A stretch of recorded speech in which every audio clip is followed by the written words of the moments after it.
Now, as a course creator or a community builder with the Skool platform, it can be difficult to know what price you should be charging. But I actually think Skool has a mid-ticket pricing problem. And I'm going to break down why and then potentially the best price points for you to be able to start charging for your course or community.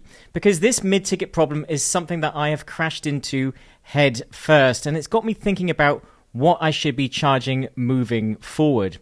So as a YouTuber, so this will be from a YouTuber's angle, I'm going to be talking about, because generally as a YouTuber, you don't want a free community. Maybe you do to start with, but your channel should be your free community. So you actually want to go to something paid, in my experience, because your community is obviously YouTube. People are getting a huge amount of free stuff from you already. So you generally want to go to a paid community of some shape or form. Whether you start off free and then move to paid later on, that's completely up to you. But this is the angle that I'm going to be coming at. And I would love your thoughts on this because I obviously don't know everything. I can only talk about my experience, my client's experience, and just generally what I've seen over the last year of using Skool. So it's over a year now that I've been using the Skool platform. I've had 3 different communities, and I've had this last one for about 6 months. And it's going pretty well, but I have noticed a few problems as I've tried to change the price and I've tried to sell and promote my community. And that problem is the mid-ticket problem. And this is something that I don't know if Skool is aware of or not. I'm pretty sure that they are. Maybe that's why they're trying to push more of the hobbyist types of people. But if we look at the different pricing levels that you charge as a course creator or coaching business, when you're doing any type of educational business, you've got to decide at what level you're going to start at. And for many of us, we're going to be starting at low ticket, or perhaps you just want to sell your time and do coaching, and you'll go straight for high ticket. But generally, for the sake of this video, let's look at it this way. Low ticket, assuming you're doing monthly, is about $1 all the way up to, say, $30. Now, you could potentially go a bit higher if you've got a good brand and you're charging... You're doing something that's in the sort of make money space where people see it as a business investment. So maybe they're going to be willing to spend a little bit more. But low ticket is generally going to be sort of under $30, let's say, per month. And then for an annual amount, you're looking at under about $150. And then for high ticket, you're looking at generally over $1,000. And this is normally something that you're going to have to do with... You start to take sales calls and you start to speak to clients directly, and it falls more into the sort of high ticket coaching model. But in the middle, in this sort of no man's land here, we have mid-ticket offers. And some of these will be obviously easier to sell depending on the price. But I have noticed that once you start to edge into that sort of mid-range of after maybe $300 to $500, it gets a lot more difficult to sell. So low ticket is the one that you're probably going to do monthly or charge a low amount. So it's going to be more of the sort of hobbyist amount, or your community is just going to be going for the masses. With high ticket, $1,000 plus. So once we know that, we've probably seen there's Max person looking very sexy in this smoldering picture here. Now, Max has done amazing things on the platform. Max also recommends doing YouTube and also, growing your courses on the Skool platform. So he's similar to me in the sense that he recommends the Skool platform and YouTube for growing your business. And he's recently been coming out and recommending that you do annual. And I've thought this for a long time because subscription models have always had a problem. And that is that for as long as I've been online, the last sort of 11 years, every time I've tried to do subscription models, the moment you come out of a low amount, a low ticket pricing model, churn becomes very high. Churn goes up as the price goes up.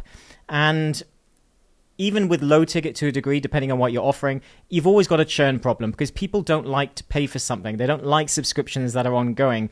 It's the first thing we look at when we're trying to cut costs. So unless it's the sort of toilet bowl problem, I like to say, so unless it's like a commodity that you're going to be ordering no matter what, which is why people often link their business to some type of software or service, and then the community is tied to that. So canceling is more of a pain in the butt. So in that case, then churn drops because you've actually tied it into their business more. It's more of a necessity than it is just an ongoing product. So you need some type of ongoing service or product or benefit to remaining inside the community. Otherwise, people tend to consume the information and leave, or if they notice that they're not using it or getting the value out of the community, they leave as well. So there's always a churn problem. But with annual, you don't really have that problem.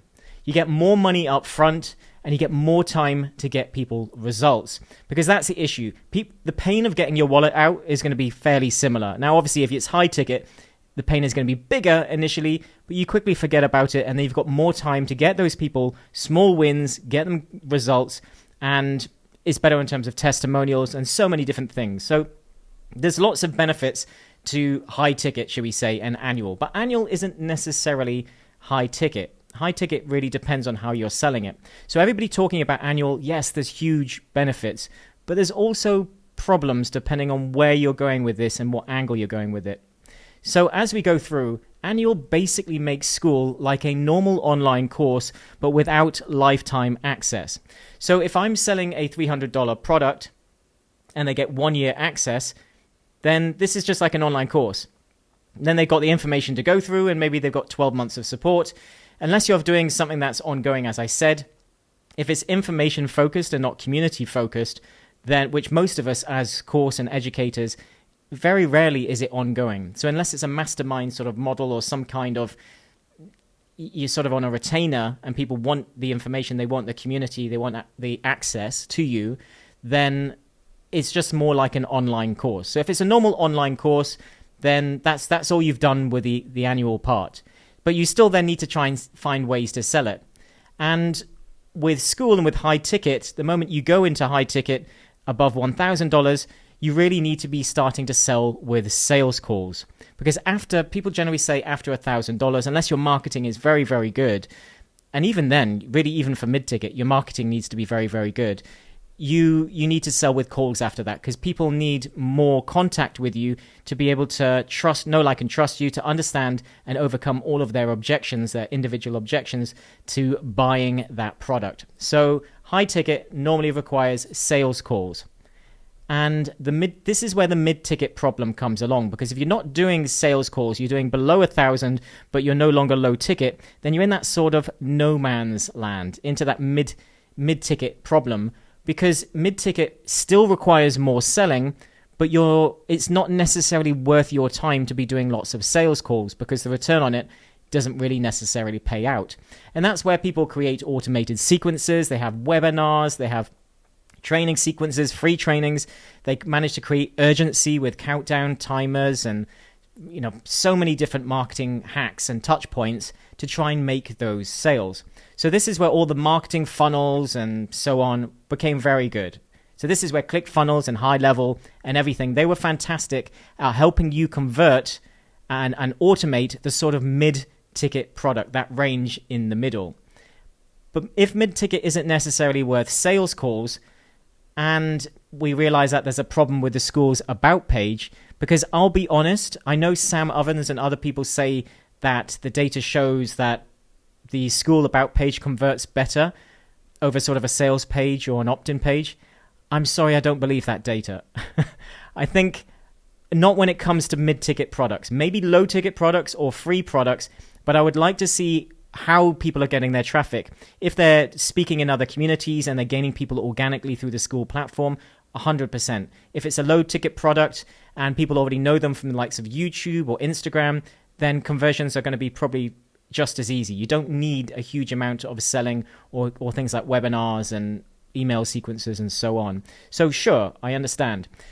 But the issue is I've found that I'm starting to, promoting workshops and you're doing all of these different steps. And when people land on the About page, there's just no sense of urgency. They go, oh, okay, yeah, that's good. It's not the right time now, but maybe in future. And you get this sort of, there's not enough, you need some marketing ability to be able to make that automated sale. So therefore, this is where, for me, Skool falls flat. Because the About page is just not, it's not a sales page. It's just not. So it doesn't not convert well. And I just have not seen this played out. And I would love to see how it's working for you. Obviously, if you've got an abundance of incredible testimonials and you're hyper-targeted and you've got and maybe you've got loads of authority on your channel and so forth, then maybe it's going to be easier for you. But I would still argue that it probably doesn't convert as well as more traditional types of mid-range price point marketing funnels. So therefore, Skool has this problem for me. And that means that annual plus mid, you get a lower churn rate, which is great. So obviously we get a lower churn rate. So if I was stopping selling sort of the low ticket monthly and charging an annual price and maybe a little bit above the sort of low ticket amount, then I'm going to get a lower churn rate, but I'm also going to get a lower conversion rate. So in the end, you have to ask yourself, which is better? Like, where does this, if you do the math, am I making more money or less money? So, and then am I putting in more work to try and make the sale, but overall making less money? So you get this problem of how do you get more mid people in so that you are still getting the benefit of more money up front, but you're not ending up with this problem. So it's a kind of a conundrum of what is better. And you could obviously use a more traditional funnel with Zapier. So therefore, you're sending people, say, to a webinar or normal traditional sort of tripwire funnels where it's an opt-in and then there's a video and then it's trying to get them to then buy your product, and then they buy it through a traditional sales page that then automates access into Skool. Well, okay, great, but then you're just using Skool for hosting your course instead. And many of these, and okay, it's got the community feature, so it's probably better for community and stuff, but you don't necessarily need that.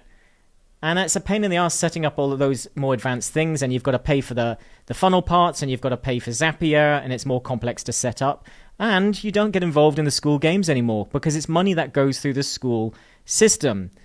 So how do you have how do you get over that sort of churn problem without being able to charge more? Because you need a few months to get people some results and wins so they stay, and then they're more likely to stay and keep renewing.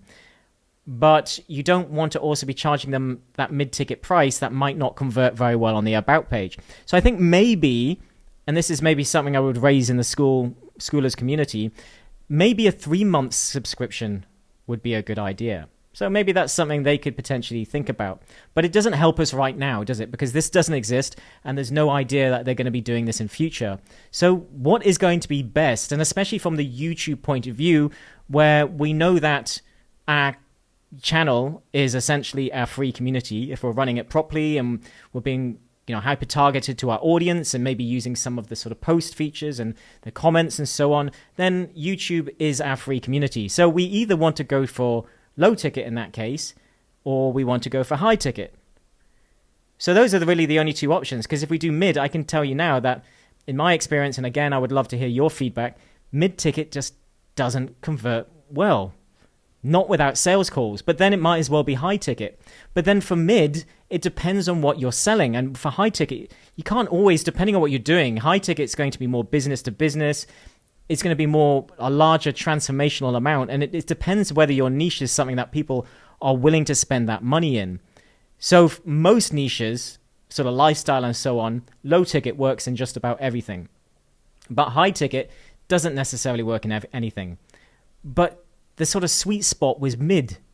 But if we only really have the choice of high and low, then which one's going to be best? Because if we go high ticket, then I can tell you now that most clients are not even going to see the About page until the sale. So your About page becomes more of a checkout page, and you'll be on the call with them, so you can still be helping them through the process of making the sale. So that's beneficial. So high ticket don't see the About page, so that's beneficial.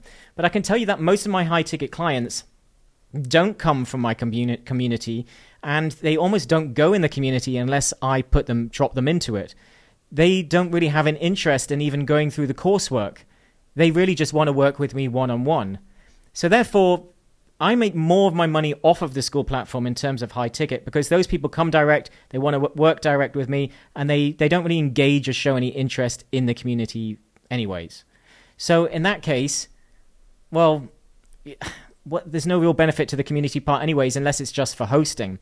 And then in terms of high ticket, it's pretty easy to get started. So you don't really need any marketing. It's just a book a call option from your channel, let's say. It is time intensive doing high ticket. It depends on the value you're selling. As I said before, maybe your niche, you can't really charge that much for that particular type of information. And it is obviously more money up front, but it's also harder to get clients to buy because it's a bigger investment. You do get better clients as well.